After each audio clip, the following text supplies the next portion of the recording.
Hello, मी पायल. कशा आहात सगळेजण? तर सकाळी उठल्यानंतर ना पहिलं काम असतं माझं स्वयंपाक करायचं. आता तुम्ही म्हणसाल की कढईमध्ये पीठ मळते का? तर हो, मी कढईमध्ये पीठ मळते कारण ना मला परातीत पीठ मळायचं खूप कंटाळा येतो आणि मी कोणत्याही भांड्यात काही करू शकते. माझ्यासारखं कोण कोण आहे मला नक्की कमेंटमध्ये सांगा. सकाळी मी नाश्ता वगैरे काही बनवत नाही, सुट्टी दिवशी बनवते बरं का. आणि ह्यांचं सकाळी ऑफिसला जायचं टायमिंग फिक्स नसतं, कधी 9 वाजता जातात, कधी 10 वाजता जातात.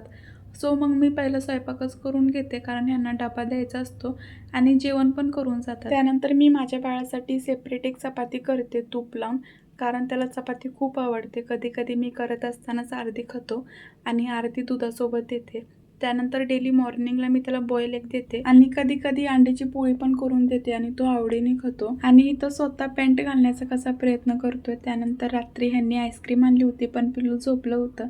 आजचा व्हिडिओ असा होता. कसा वाटला? भेटू नेक्स्ट व्हिडिओमध्ये. बाय.